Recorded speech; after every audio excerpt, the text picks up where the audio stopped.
in the silence before the storm of battle. A samurai's final act was not to draw his sword, but to trust his life to a whisper of iron and silk, a tradition born not in the age of swords, but in the age of gunpowder. A sudden, jarring blast of a matchlock. Gunda Tanegashima shatters the silence. We see a flash of muzzle fire in the mist, but no impact. The armor remains unscathed. This is not a relic of medieval warfare.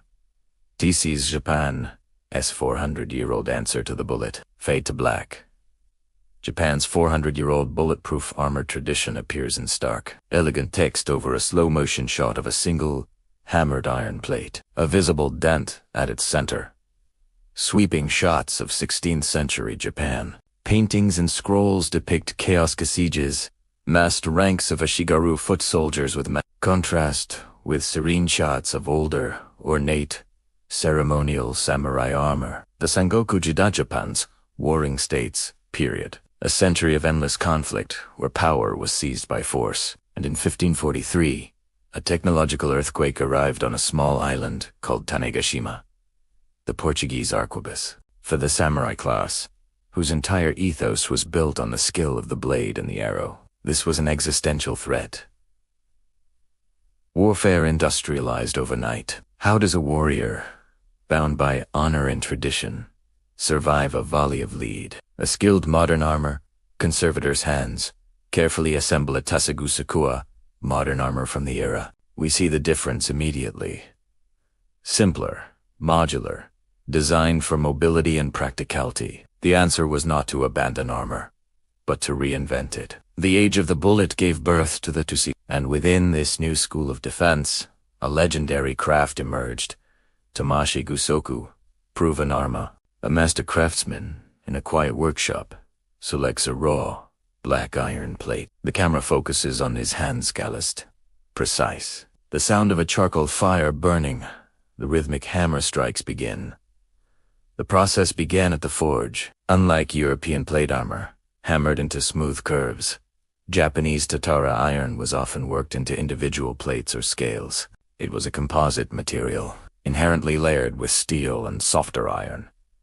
The secret wasn't in purity, but in a deliberate, resilient, inconsistency cinematic sequence. We see the finished armor Pisado chest plate being strapped to a post. A gunsmith loads a Tanegashima. The camera lingers on the nervous face of the armorer.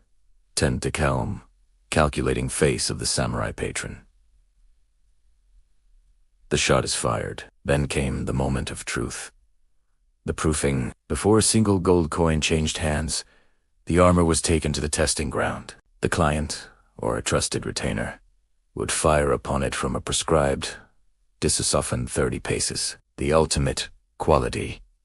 Assurance. On a stark white background, a single, stunning armor stands displayed. It is both functional and artistically breathtaking, with family crests and lacquer. Text appears, Myōchin Munesuke, 17th century master armorer. Armorers like Myōchin Munesuke became rock stars of their time. Their signatures were not hidden, but proudly emblazoned. A Tameshi certification from a master was a social passport for the wearer. It said, "I have invested in the best. I have faced the test and survived it." The armor became a walking ledger of its own proof. Slow pan across a dough with multiple dimples and one decisive, deep crater. Superimposed graphics subtly show the angle of impact, the spreading force. Each dent told a story. A shallow divot was a badge of honor. But here, a deeper crater. This shot was closer, or from a more powerful gun. This dent represents a near-death experience that never happened. The armor absorbed not just the bullet, but the narrative of survival. The great peace of the Edo period. Scenes shift to formal, rigid Tokugawa society. Samurai become bureaucrats. Their armor is worn in peacetime drills and processions. With the Tokugawa shogunate's unification and the long peace of the Edo period, the need for bulletproof armor faded. But the tradition did not.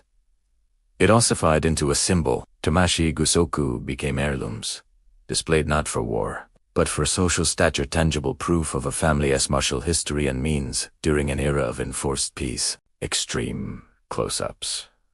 The inside of an armor plate, showing the layered silk and lacquer lacing odoshi. A cross-section animation shows how the flexible backing absorbed shock, preventing blunt force trauma even if the iron held. The true genius was in the system. The iron plate was just the first layer. Behind it, a complex suspension of silk, cord, leather, and paper. This web was designed to catch the deformed bullet, to dissipate its energy like a shock absorber. They weren't just stopping a projectile. They were managing its kinetic force. A conservator points to a beautifully repaired section of lacing next to a dent. And sometimes, the proof was too severe. If a bullet penetrated, the armor wasn't discarded. It was often repaired with exquisite craftsmanship. The broken laces the flaw was preserved, memorialized. Failure transformed into a feature of resilience. Cutting-edge labs. Scientists in white gloves place a Tameshi plate under a scanning electron microscope. The crystalline structure of the ancient iron fills the screen. Today, materials scientists study these plates not as artifacts, but as data. The composite, heterogeneous structure of the ironite's nanostructure offers clues for modern impact-resistant materials. The 400-year-old empirical test is now understood at the molecular level. A contemporary artist or high-end designer is seen sketching with the Tosei-gusoku image on a mood board. The themes of layering, texture, and resilience are written beside it, and the philosophy endures. In design, in engineering, in our personal metaphors. Tameshi-gusoku represents a profound idea that true strength is not about being impenetrable, but about being tested, marked by that test, and continuing to stand. It is the aesthetics of resilience. We return to the opening shot of the armor in the misty dawn, but now the camera moves around it, seeing it fully. It is both brutal and beautiful, scarred and sacred. The rain has stopped. Light catches the edges of the dents. This armor was never a shell. It was a covenant between craftsman and warrior, between material and will. In each deliberate hammer strike, in the tension of every silk cord, was a question. Can we adapt? Can we endure the next terrifying evolution of conflict?